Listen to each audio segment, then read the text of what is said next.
Jack jack, ஸ்கூலுக்கு போறதுக்கு முன்னாடி பைபிள் ஃபர்ஸ்ட் ஜெபம் பண்ணிட்டு போமா. பண்றமா. இவங்க வேற எப்ப பார்த்தாலும் ஜெபம் பண்ணுன்னே சொல்லிட்டு இருக்கிறாங்க. ஜாக்கு ஜாக்கு வா ஜாக்கு, டைம் ஆயிடுச்சு. அதோ வரேன்டி. ஜாக்கு ஜாக்கு, இன்னைக்கு பைபிள் படித்தேன். அதில் நீதிமொழிகளில் கர்த்தருக்கு பயப்படுறதுல 440 போட்டு இருந்துச்சு. ஆண்டவருக்கு பயப்படும் போது ஆண்டவர் நமக்கு படிப்பு தருவார், நல்ல ஹேண்ட்ரைட்டிங் தருவார். இவனுக்கு வர வேலையே இல்லை. எப்போ பார்த்தாலும் பைபிள் பைபிள் பைபிள்னு பைபிள் பற்றியே பேசிட்டு இருப்பா.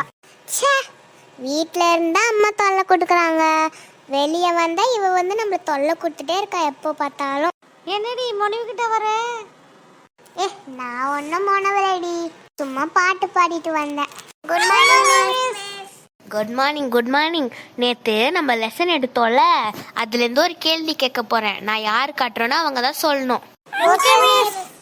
ஏ ரெபேக்கா, நீ சொல்லுடி. கிராவிட்டியை யார் கண்டுபிடிச்சது? Isaac Newton miss. Very good. எல்லாம் கை தட்டுங்க ரெபேக்காக்கு. அடுத்தது நீ சொல்லு ஜாக். பின்னோல் கேமராவை யார் கண்டுபிடிச்சது சொல்லு பார்க்கலாம். தெரியல மிஸ். ஏய் ஜாக், எரும மாடு, ஒன்னுத்துக்கும் லைக் இல்ல, வந்து பெஞ்சை தேய்ச்சின்னு இருக்குது. அம்மா, இங்க மிஸ் என்ன திட்டிகிட்டே இருக்கிறாங்கம்மா. அவங்க கேட்குற கேள்விக்கெல்லாம் எனக்கு பதிலே தெரிய மாட்டேங்குதுமா, மறந்து போகுதுமா. நீ பைபிள் படிமா, ஏசப்பா ஞானத்தை தருவாரு. அப்புறம் டெய்லியே நீ ஜெபம் பண்ணினா ஏசப்பா ஞாபக சக்தியை தருவாரு. சரிம்மா, இனி வேணா வார்த்தைக்கு கீழ்படிறமா.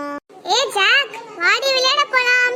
நான்லாம் வரலடி, நான் பைபிள் படிச்சுட்டு இருக்கிறேன்டி. எங்க அம்மா பைபிள் படிக்க சொல்லியிருக்கிறாங்கடி.